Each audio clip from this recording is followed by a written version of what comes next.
Hi, and welcome back to your channel Procurement and Women. Our aim is to make big ideas in procurement easy to understand. Today, we are diving into the fascinating world of process mining and how it can transform procurement processes. And I have a special guest and an old friend of mine who's a total whiz at this stuff, Biju Mohan. Thank you, Chirag. Hello everyone, my name is Biju Mohan. I'm the co-founder and managing partner for Valorant. Valorant is a performance improvement focused consulting and solutions company. I look forward to having a discussion with Chirag on the process mining topic.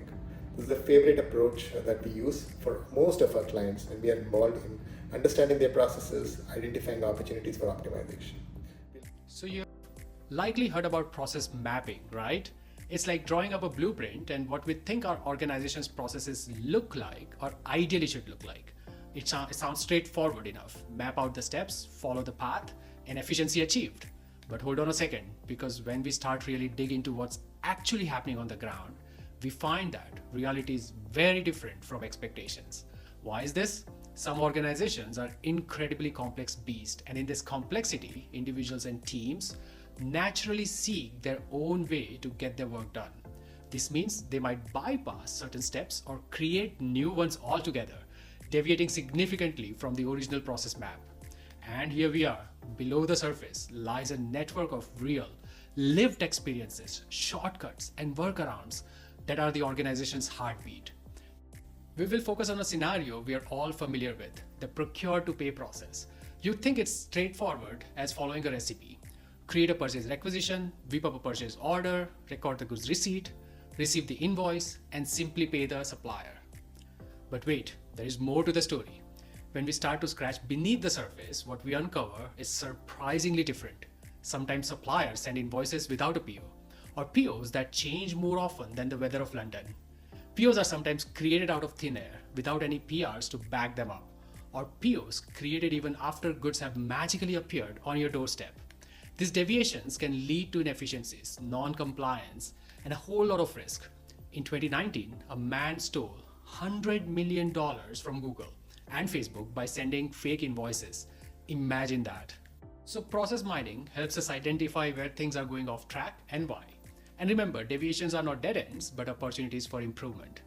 Process mining works wonders primarily in 4 ways.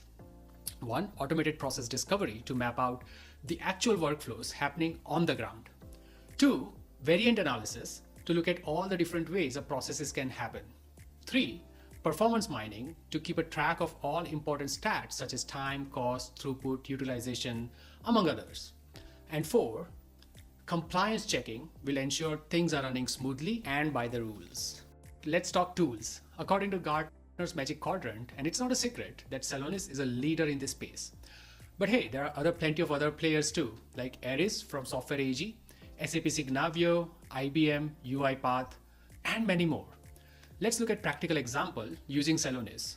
So imagine you're tracking a process from PR to payment. Cool, right? But here is where it gets interesting. Variant analysis. You can spot all these different twists and turns in your processes, along with how long each step takes. And that's not all. You can check out how much of your process is automated, keep tabs on any pesky rework with purchase orders, or identify any compliance issues and the reasons for non-compliance. Celonis even has this awesome demos that walks you through it, all step by step. It's a great way to dip your toes and uncover more insights. Let's hear more from the expert Biju. Biju, what are the most common use cases that you have seen can help improve procurement processes? Sure, Chirag. Let me give an example of a chemical company where we recently completed a project in the procurement operations side. They wanted us to take a look at their entire end-to-end process, purchase requisition, all the way to the payment side of it, to determine opportunities for improving their efficiency. There was a lot of challenges that they were facing initially. There was a lot of paper invoices. There was a lot of mismatched invoices which was taking a lot of time to be processed. And finally, there was also a lot of invoices without any purchase orders. So we wanted to understand the root causes for this. We used Celonis to look at the entire activities that was followed using the data that was captured through the ERP system. As a result of this, we were able to isolate the key reasons for the same. There were a lot of purchase requests that were created with incomplete information, because of which the approval could not be provided on time. So this resulted in a lot of delay. What it also meant was that there was a lot of invoices created by suppliers which did not have a PO to match, because the sites would directly reach out to the suppliers for getting the materials or the service done because of the delay in the approval process. The third biggest opportunity was identifying duplicate invoices. There were a lot of time spent by the payment processing people to determine if the particular invoice was a duplicate invoice, or was that paid in part, or is this a fresh invoice. So all this was having a cascading effect and significant inefficiencies in the process. And all of this was detected using the process mining approach. Once the issues were identified, once the root cause were identified, the next step of actually developing a solution for that was much more straightforward. But process mining helped us identify the right root causes. Now the question is, how do you put the process mining model into action? Well, it boils down to 4 main steps. 1. Scoping and strategy. 2. Identifying and extracting data. 3. Transforming data and building a reference model. And 4. Analyzing processes and identifying opportunities. Alright, we've covered the final step already through the demo, and scoping and strategy are pretty straightforward. So we won't dive into those. But in any data mining project, getting, transforming, and modeling the data are crucial. So let's dig into the details of step 2 and step 3. Process mining, as the name suggests, and as you heard so far, is all about getting the right pieces of data. So in the example that I just told you about, you're looking at procurement operations data. What you next need to do is work with your IT team to make sure that you get the necessary information. Most of this data would be there in the ERP system that the client has. In this specific example, they used to use SAP. So they took the necessary data from the right tables in the SAP system.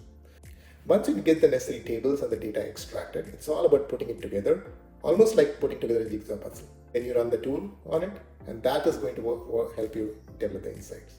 So just to repeat, identify what is the kind of data that you need to do the analysis, identify the source of the data, work with your IT team to get the necessary data. Once you put all those together, link them together, and then run the tool to determine the opportunities for improvement. Very simple. Big thanks to Biju for sharing his expertise with us. And to all you folks out there, remember, understanding your processes is the golden ticket to efficiency and compliance. Keep digging, keep growing, and keep improving. Well, this is a wrap up. If you found this video helpful, then don't forget to hit that like button and subscribe to my YouTube channel for more awesome content. If you want direct help in mining some of the complex processes, I highly recommend that you reach out to Biju and Valorant. If there is a specific topic you are eager to learn about, drop it in the comments below. Until next time, remember to mind your own business.